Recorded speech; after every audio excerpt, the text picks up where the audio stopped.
Thank you.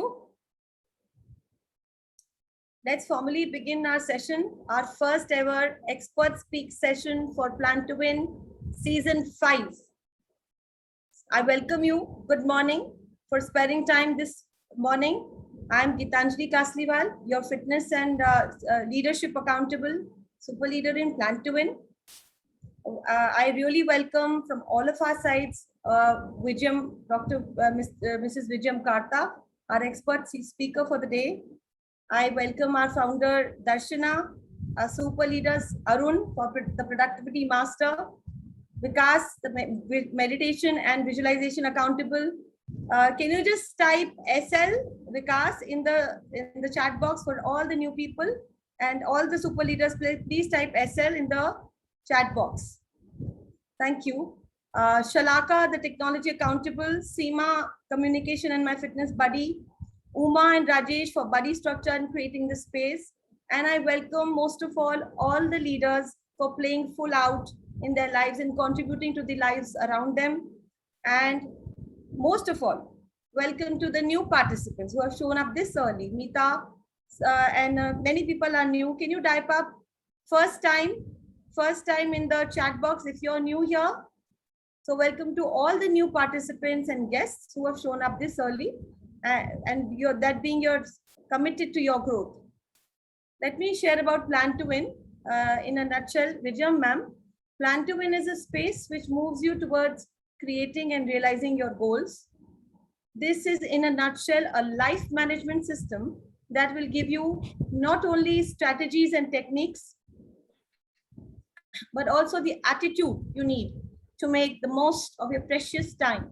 This training will help you analyze your strengths and weaknesses, set your own priorities, manage expectations of others, and become more effective in the workplace. In a nutshell, Plan to Win helps you win yourself and win goals in your life.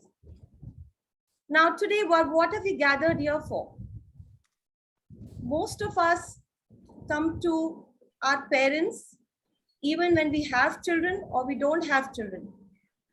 We are parents or we are mothers and fathers to people around us. Most of us come to parenting knowing nothing. No one is actually ever ready, and everyone is mostly caught off guard. Parenting chooses you. Parenthood chooses you, even though you don't want to become a parent. It chooses you, and you open your eyes and look at what you've got and say, oh my gosh. You also recognize that all the balls there were, आपके हाथ में already इतनी सारी balls हैं, तो ये वाली ball, parenting की ball कभी drop नहीं होनी चाहिए. And it is never a question of choice here, because it's another cornerstone to your generation. And the thing about it is, somebody said that there are no parenting rules. That's what it makes it so difficult. Also, raising a child takes a whole village. So here is a beautiful tribe of Plan to Win, and we have one of our experts, Vijayam ma'am, to guide us on this topic. Mrs Vijayam Kartha is an educational consultant and trainer. She is part of Initiatives of Change, a worldwide movement of people who believe that personal change leads to societal change. She strongly believes in the power of value-based quality education to transform society, as well as teachers' crucial role in nation building.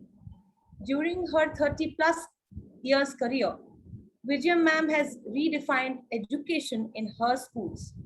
As a principal of one of the largest schools in Jamshedpur, Jharkhand, and later as a vice chairperson of Kerala Public Schools, she tried to build a harmonic balance between academics and a sense of compassion and social responsibility towards our society, environment, and ecosystem. Her activities included village development programs, rural school adoption, free education of slum children in English medium school campuses during free hours, uh, schools for tribal girls, and environment conservation activities. Her work has not only been acknowledged by the government and many NGOs, but she is also the winner of many national awards, including a President's Award. So here we have Mrs. Vijayam Kartha. Ma'am, I would invite you to please share your wisdom and wise words with all of us and create this uh, add to the parenting tribe. Thank you so much, Gitanjali, for that generous introduction. I have a bad throat. I hope you will be with me, and I will be very grateful, Gitanjali, if you can just tell me when the time is up, maybe 2 minutes before, because once I start talking, I may not look at the time. So just when it is 2 minutes to wind up, you can tell me. So thank you for this wonderful opportunity. I'm so I feel delighted to be amongst all of you. Some of you, Darshana, definitely I knew from quite some time. I had met her during one conference, and then many names, Shalaka, and all those names are very familiar to me attending this morning visualization sessions. So coming to the topic, I don't know whether I'm an expert to talk on parenting. A village girl who got married at the age of 19, who became a mother by the age of 24 to two children. And then I'll put myself on gallery mode so that I can watch, see all of you when I talk. So, who became a mother to two children by the time she was 24, struggled her way through parenthood. But then when I look at my children, my own children who are in their 40s now, and some of my students from my school who keep telling me that I did something good for them, and my own children, when I look at them, I feel definitely my husband and I should have done something right, because they are such amazing children, an envy to any parents. The way they try to surprise us almost every other day with their love, with their adoration for us, make me believe that something has gone right in my parenting life. As parents, like Gitanjali rightly said, there are no like right or wrong answers, or no final answers. Every parent goes through that journey in his or her own right, and they have their own unique challenges. But most of the time, what we do, at least in my, I'm sure not only in my case, most of us who are parents here, we will agree that we have involuntarily, we have imitated our own parents in many ways, what we have seen as children. So that reminds us the importance of being a role model. We are modeling some of the people whom we have met in our life most of the time. Sometimes even the gestures, the way we talk, maybe what we talk, we are borrowing from everyone. And this universe is a universe of interdependence and interconnectedness. So let me start with the importance of 0 to 6 years of age. According to experts, this is the most crucial time for child development, the child's brain development. It's said that most of the values, attitudes are formed by the time the child is 6 years old. Imagine what an important phase. No wonder India, our such an ancient, such a rich traditional country as ours, we knew it just before all this research came out. That must have been the reason. I still remember when we were pregnant, our parents, our grandparents used to say, don't be upset, be happy all the time, don't sleep all the time, read good books, think good thoughts, every time they used to tell us, because all those will affect, impact our child. The greatest example our scriptures talk about is that of Abhimanyu. I don't want to go into that story, we all know. So now even modern research says 0 to 6 years is the most important phase. That means the moment the child comes into your womb, your parenting journey starts from that moment. not from the moment when the child comes into your hand. No, from the moment the child is in your womb, you have to start talking to that baby, blessing. You have to bless him, her. Keep talking to the child.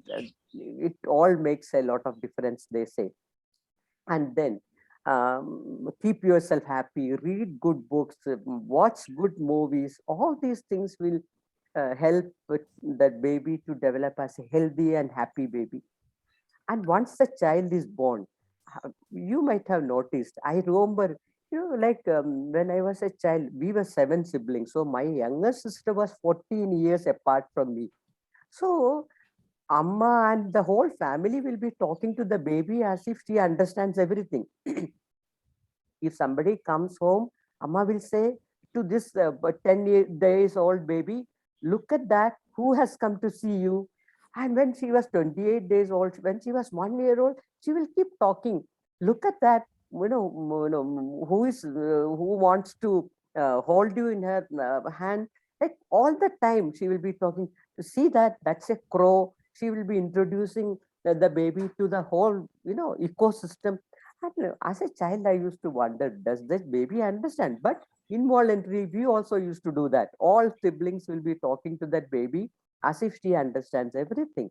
And experts say that all these things leave, beautiful images or impressions in the baby's brain.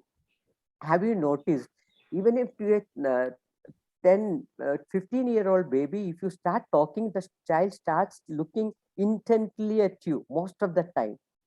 And, uh, and this is the time when the child picks up compassion, kindness, love, everything. So that is one thing. So during the 0 to 6 years, what we have to do, keep talking to the child, hug the child more often. Research says the more you hug the child, the more the brain develops. Look at that. Hugging the child helps to develop the brain of the child. That may be the reason. See, some of those children who are deprived of touch and that physical, closeness, the child becomes very cranky and later on grows up to be a very difficult child.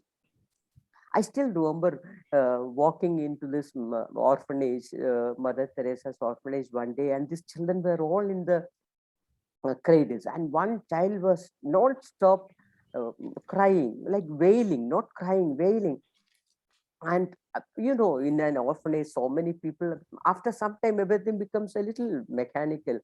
So they must have been busy. I just went and stood near the cradle and I started stroking the child.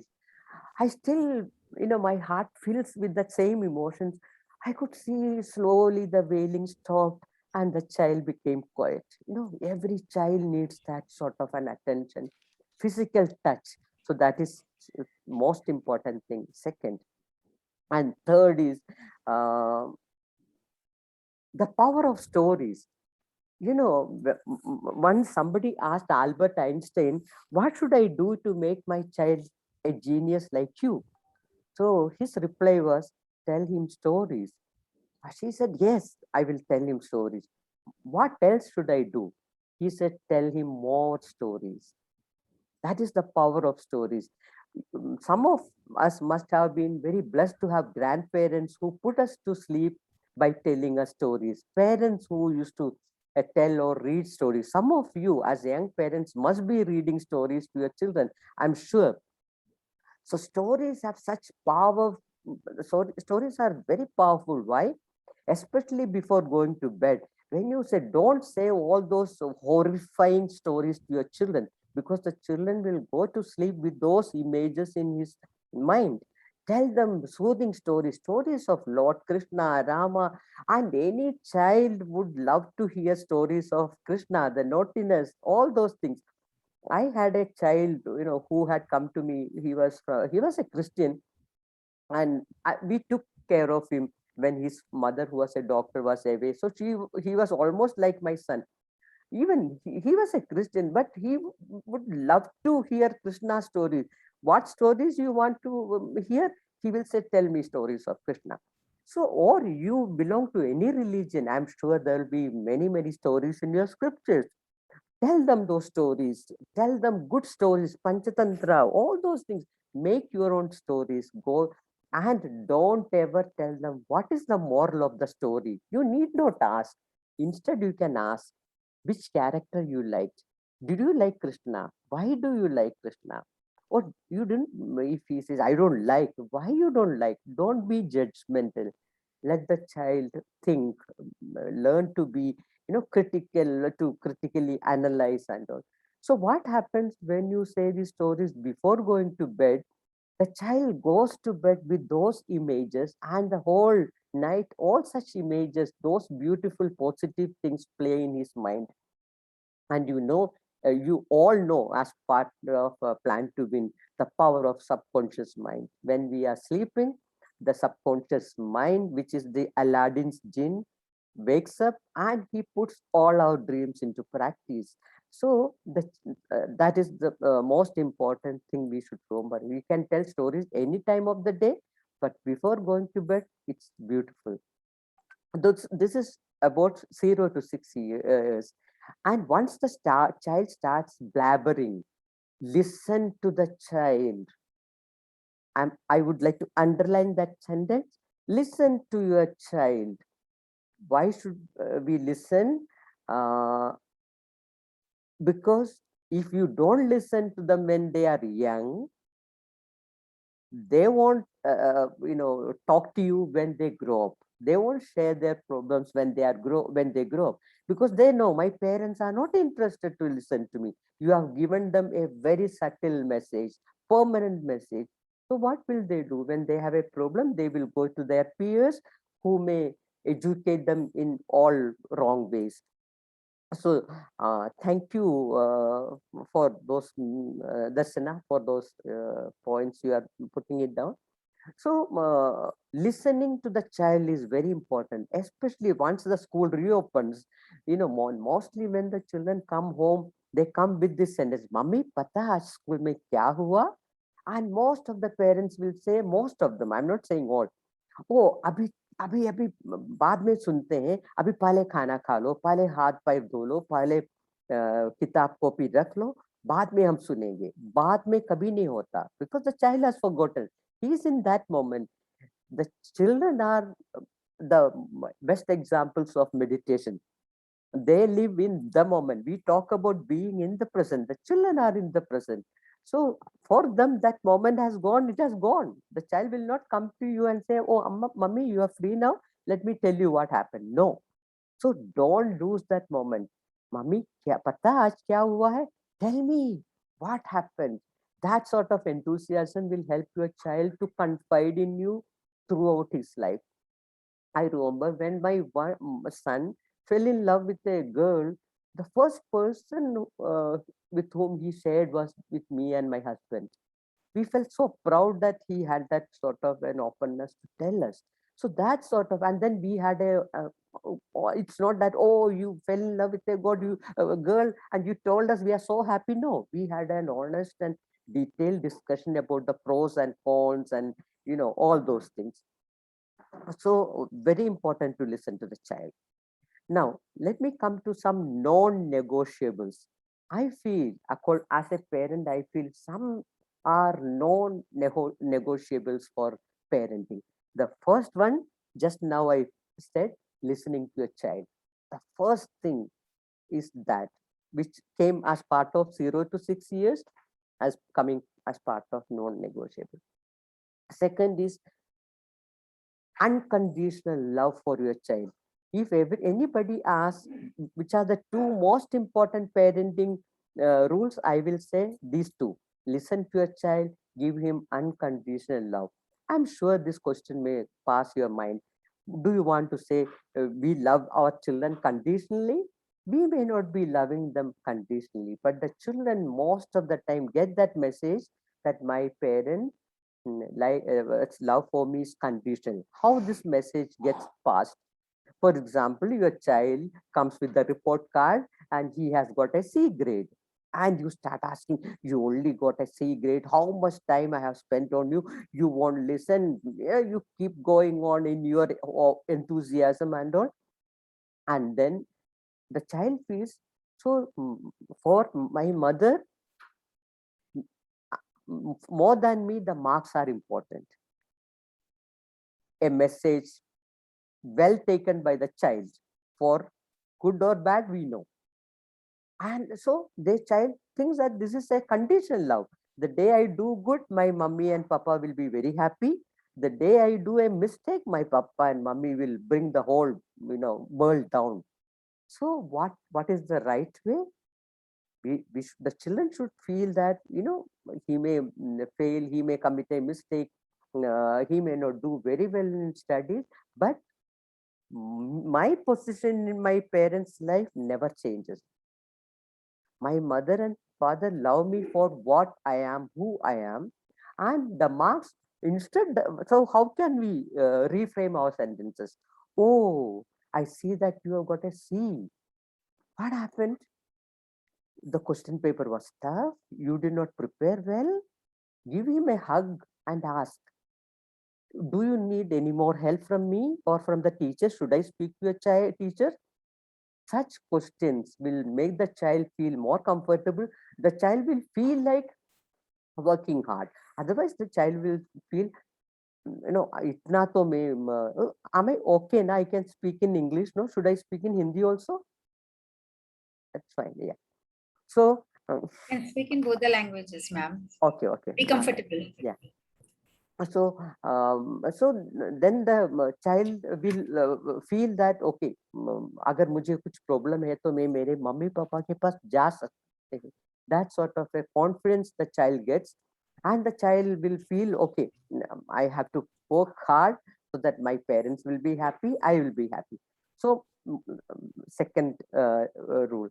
Third is spend quality time with your child. I know nowadays most of you are working, there won't be enough time for you. But the third non-negotiable rule is spending quality time with your child. What do you mean by quality time? When you are with your child, keep your mobile, laptop away, especially these days. We are looking at the WhatsApp message and, tell me, I'm listening, you tell me. It doesn't happen. The child cuts, because, the child, he's so innocent, the processing happens up in his mind very, very automatically. Hasn't learned any, that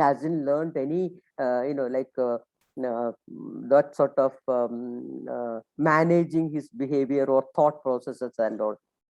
So what we have to spend quality time, just sit with the child. When the child is talking to you, you are talking to him. That is very, very important. And there is a beautiful quote which says, the child who hasn't experienced love, he demands for it in the most unloving ways. The child who hasn't experienced love in his childhood will demand it in most unloving ways. Experts say that most of the teenagers who get into this love, infatuations and sexual exploits and all, most of the children, when you look at them, you will see that they are seeking love. In all those sexual exploits also, actually, they don't want to commit a mistake. They are seeking love, and somebody who is offering love to that child, the child just flows away. So it's so important for us to spend quality time with our child, listen to him, make him or her feel absolutely loved. That is very, very important. Third non-negotiable. Fourth one, be a role model. There is another beautiful quote. Your actions speak so loud that I can't hear your voice. Your actions speak so loud that I can't hear your voice. So you may say, don't tell a lie. And if you are telling a very harmless lie also, the child picks up the cue. Okay, I have to tell people, I have to tell people that I am honest, I am kind, but I need not be that. I can do the opposite. So the child learns hypocrisy and all those things from us. Be a role model. The child will emulate you. When I tell my children how blessed we are to have both of you in our life, they say, Amma, you should congratulate yourself. And Acha, both of you should congratulate yourself for making us what we are. Their generosity, I don't believe in it. That is another thing. But then children learn from you, from us as parents. So we have to be role models. Does it mean that we have to be Gandhiji and Mother Teresa? No, we are vulnerable. Show that vulnerability in front of your child. We commit mistakes. Tell that to your child. Yes, today I committed a mistake. I shouted at that maid today. I should not have done it. I'm sorry to her. Tell somebody has switched on the screen. There's some disturbance in the line. Is someone's The disturbance is at your audio end. on? Sonu ma'am, can you just turn your audio off? Yeah, thank you. So we have to tell them. Today I shouted. Maybe the father can say, today I shouted at my peon. I think I did a grave mistake. Tomorrow I am going to go and say sorry. Or to the child, today I was so angry on you. I could have said the same thing in a better way. I'm sorry, my child. So be vulnerable. Tell them, whatever you are doing, be open with them. That is being a role model to the child. The fifth one is, do not label your child. Non-negotiable. Many times we say, you are so fat, you may call Motu, Moti, and all those things, and then you are such a buddhu. How many times have I told you, kitna baar bolne se bhi dimag mein gusta nahi hai, buddhu ho kyo tum? And many, I don't know, this generation, you speak or not, our generation used to say, pata nahi, ye tum mere pet se hi nikla ki hospital mein bacche badal gaya? I don't know, this you people must not be saying. Our generation used to say all these things. So, but these things can have great damaging impact on our children. Because whatever the parents say, that becomes a life sentence for the child. The child's mind makes these affirmations. I am fat, I am ugly, I'm not good enough, I'm stupid. And these sentences can imprison, the child can be imprisoned in those sentences for their lifetime. I have seen many adults, even now I know many adults who are living those labels put up by their teachers, by their parents or their teachers. So please remember, any sentence starting with those two words, I am, are immensely powerful. So the children should have such affirmations. I am unique. I am wonderful. So you people have this morning visualization and affirmations. It's good to have your children join you, start practicing all these things. And then I think these are some of the non-negotiables according to me. And I'm coming to the last part of this thing, how to raise happy, compassionate, successful, and socially responsible children. I would like to share a few research-based practices, okay? So first and foremost, I had already shared with you, the more you hug the child, the more the child's brain grows. Hugging the child can happen even into his teens. Even now, I love to hug my children. My children love to hug me. It can happen in many families. Hugging is they don't feel very comfortable.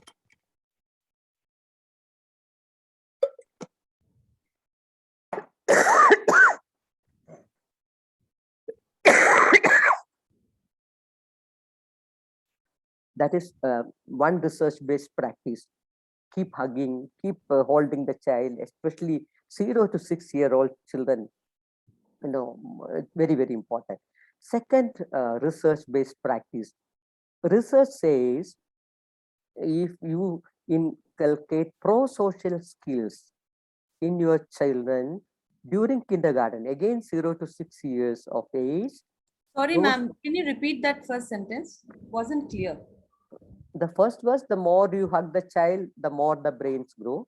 Second research-based practice is cultivate pro-social skills in your children. What do you mean by pro-social skills?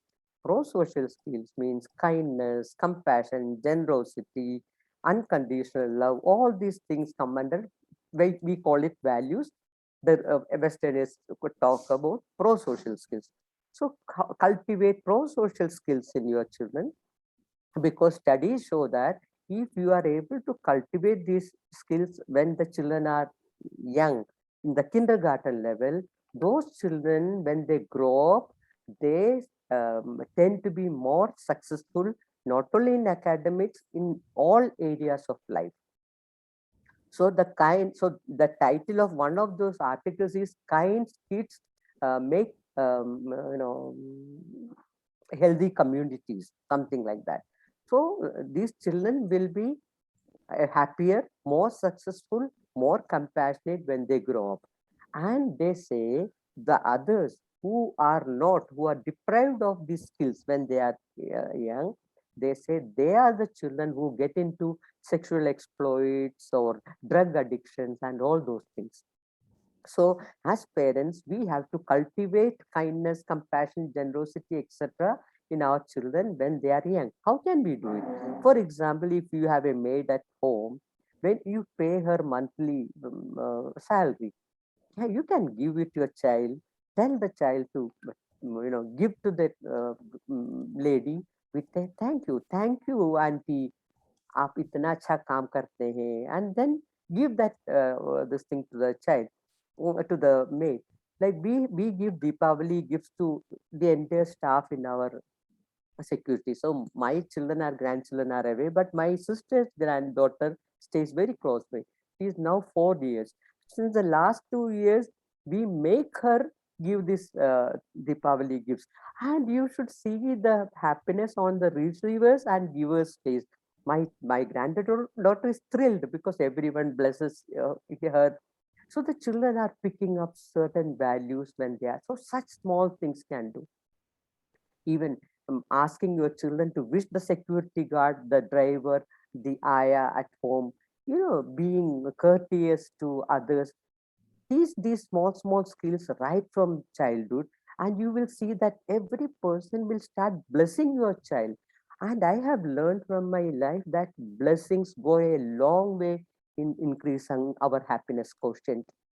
So this is the second practice which you can start doing. I, if you have got senior children, help the children to donate his or her books to friends, old clothes, old shoes, help them, to inspire them to join, donate to NGOs, use their piggy bank money for some good cause, paying someone's fees. Umpteen lack of time, otherwise I could have given you more such examples.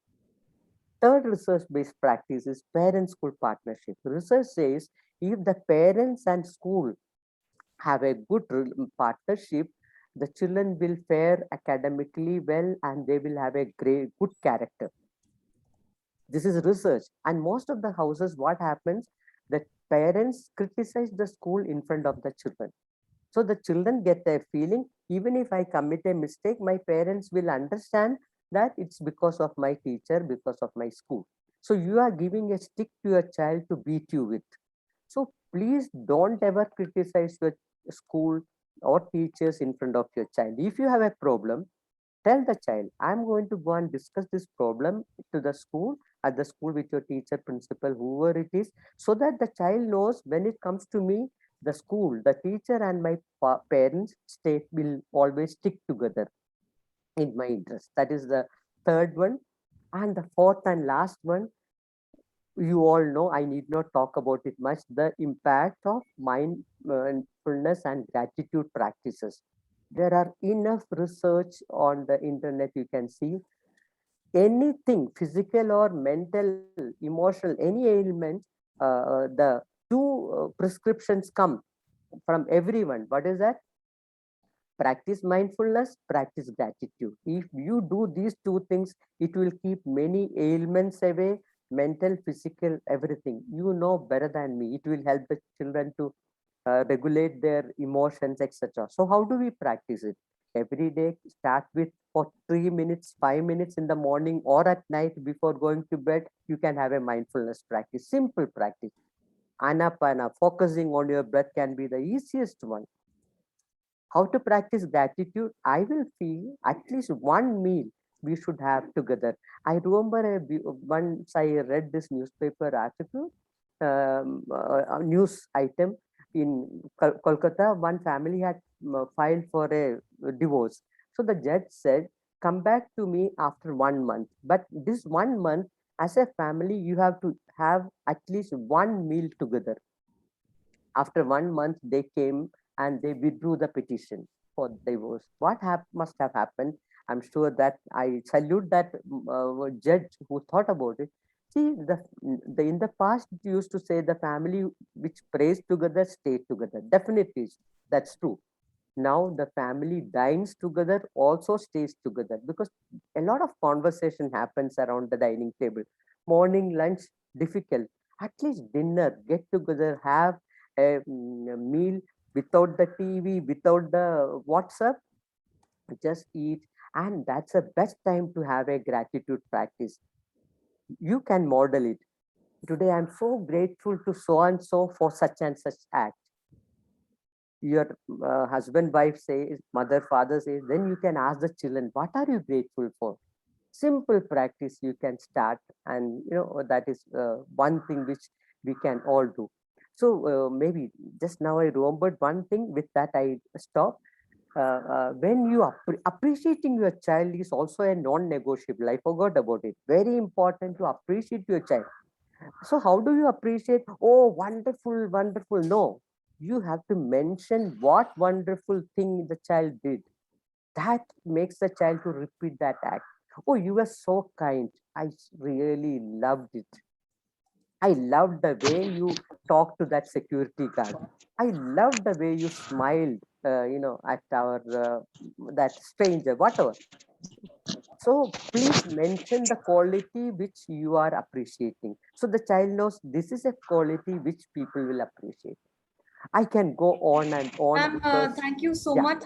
So I'm just You've wanted to been finish. very, Yeah, yeah, you've been very comprehensive, and I'm sure a lot of everyone will have so many questions.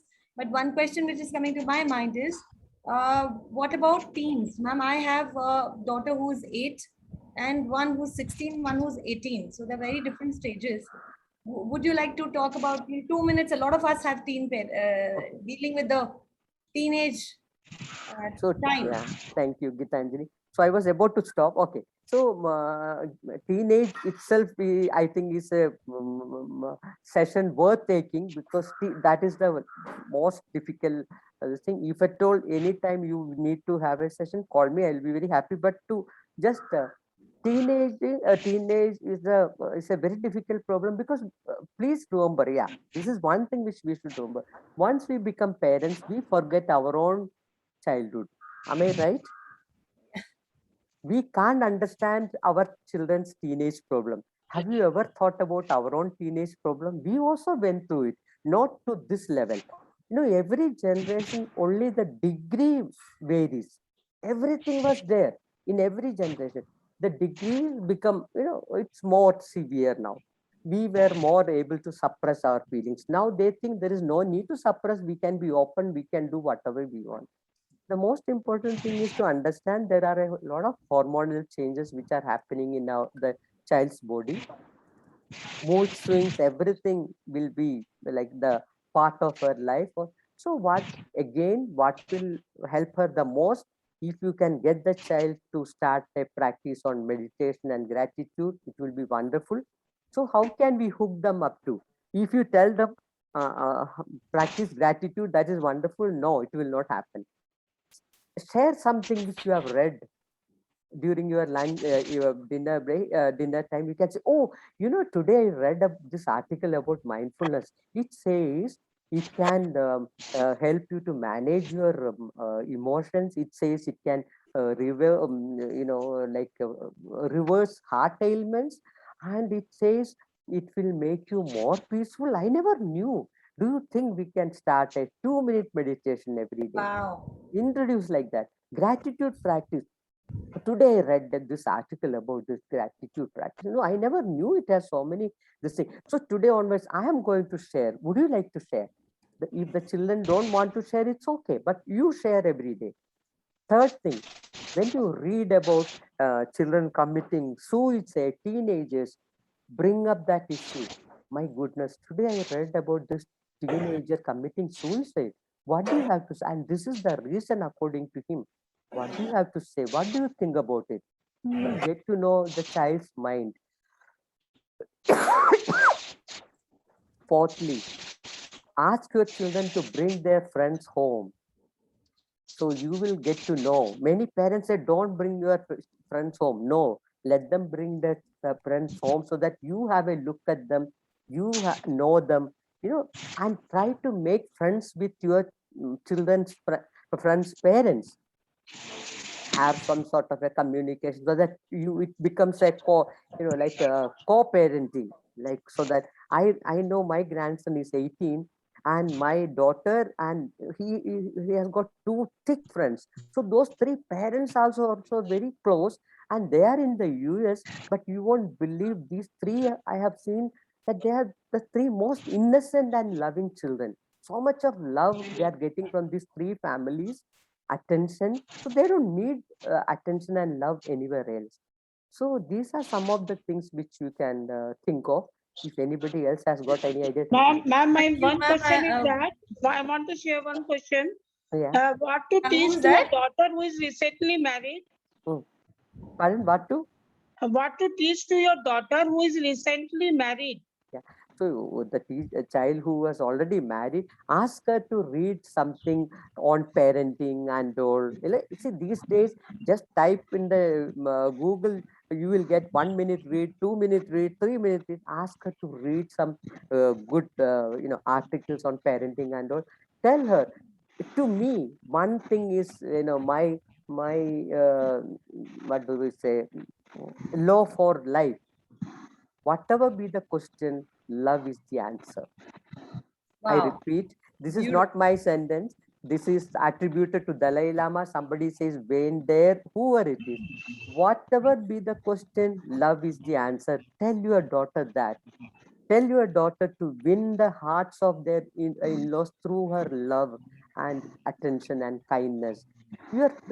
Treat your in-laws as their own parents. I used to tell my daughter when she got married, I don't mind if you don't look after me, but you can't, be disrespectful to your in-laws. You have to take care of them first.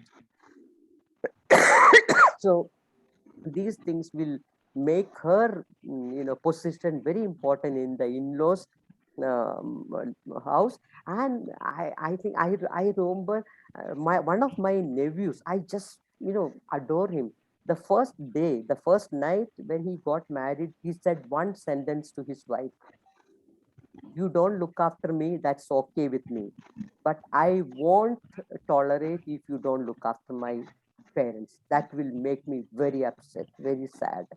So I see they are married now since the last 10 years. So what a beautiful bonding the mother-in-law and the daughter-in-law has. Wow. Can I say something now? Yeah.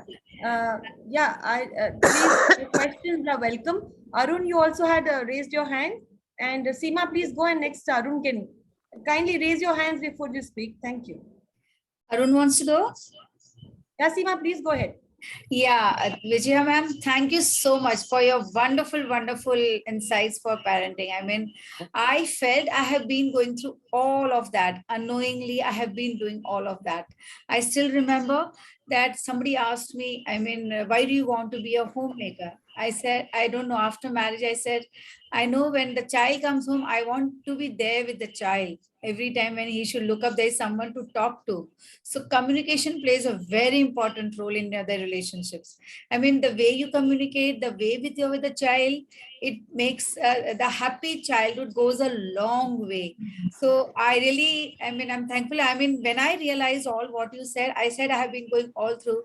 And I remember when I had been to the school of my son, and principal, I mean, he came down. I mean, the principal. Seema, do you have a question here for everyone right No, now? so the question, if you would like to say, how do you deal with the conflict in the household if it's there? So how does it affect the child's mind? Like, how does you explain it to him, or how does it affect to him? Wow, what a That's a great pertinent question. Yeah, Masima, the household conflicts, I'm sorry, I'm so happy you brought it. Household conflicts affect the children and damage their personality in a great way in many cases. There are some children who will come unscathed after all that turmoil, but 98% of the time, conflict between parents, conflict between the grandparents and parents, all these things will affect the children. Why? Because they don't know how to respond or react, and they go through that pain in this thing. So we have to be very careful what we can do. See, there can't be many relationships, there will be conflicts. Can we have a good conversation around it with the children? Don't be scared if you and your husband have an argument, and don't be scared. Both of us have this argument, and we will come around again. So don't be bothered about it, but at the same time, as far as possible, try to avoid it. Now I can say that at my younger age, I have also done it. Sometimes I used to have some arguments with my husband, but one thing I can tell you, in all our life, we have never gone to bed like without talking. Or if there is an argument, it's argument done over, it's over. But many families, it prolongs. After 2 days, the wife won't talk to the husband, then the husband has to go and say sorry and all, or vice versa. So maybe can we resolve it quickly for our children's sake, and don't go to bed with a fight. Another reason is we don't know what is in store for our next moment. Let's keep, a light baggage. So conflict has to be resolved at the earliest. And again, the question is, whatever be the thing is, whatever be the question, love is the answer. If you apply this rule, everything will change. Thank you so Thank much. you. Thank you so much, Vijaya ma'am. Thank you, Seema. That was a lovely question. Shamala, you had a question, or maybe Arun? We'll take one more question.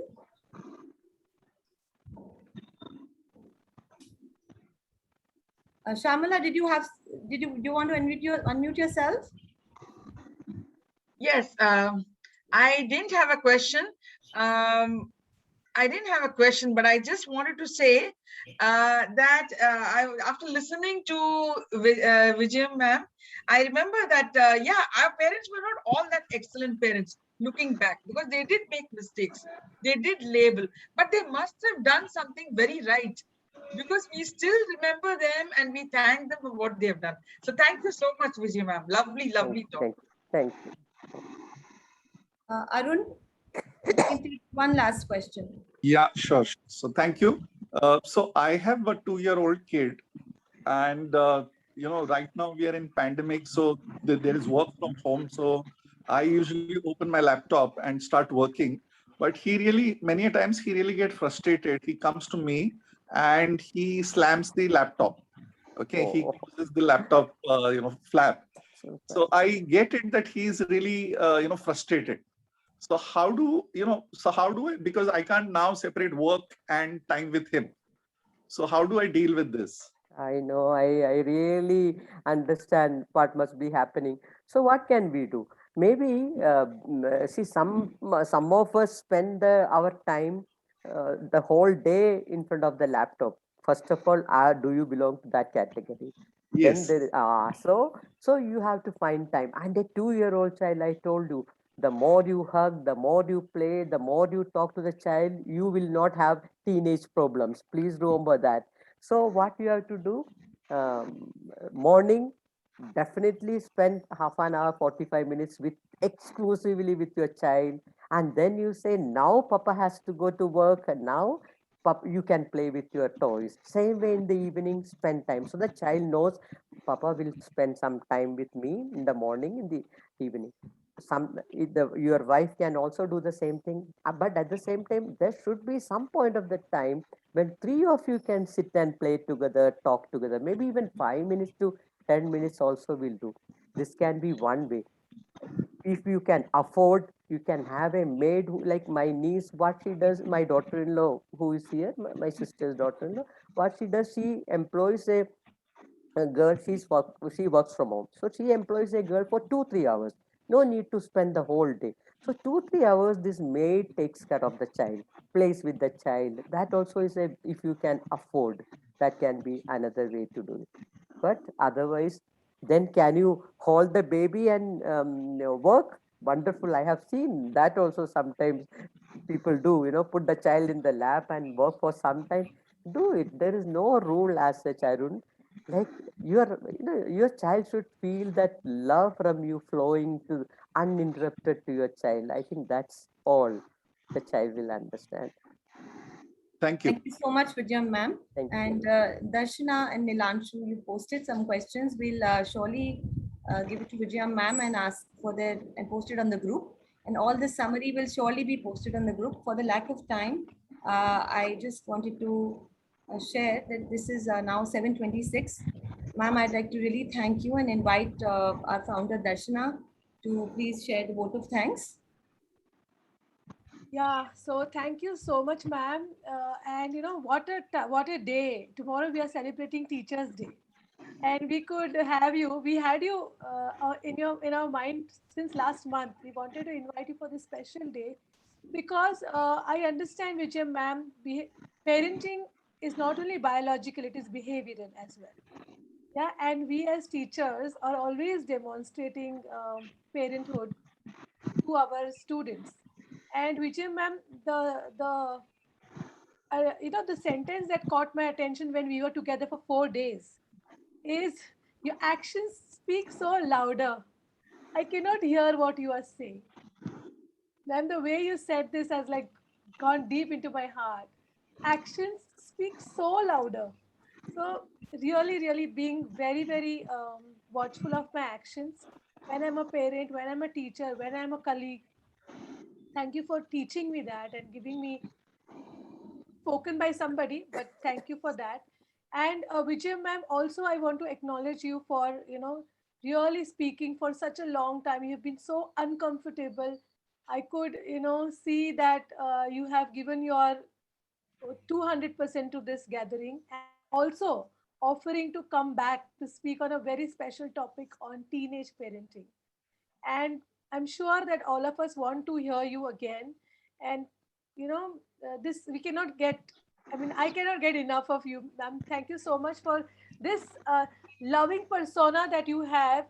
um, I'm sure that there have been challenges for you, and the way you are contributing to us and contributed to people, like 30 people were here taking all that you had said, and they are going to dine together, I'm sure, because this is something that we miss, in the fast paced world. This is something very easy and very doable, and this is going to bring a lot of difference in our life, I'm sure. So I'm really and bringing that point again, the family which dines together stays together. So this is something which is very, very doable. So Vijay ma'am, thank you once again for being here. Rajalakshmi ma'am, your sister, she is another shadow of you.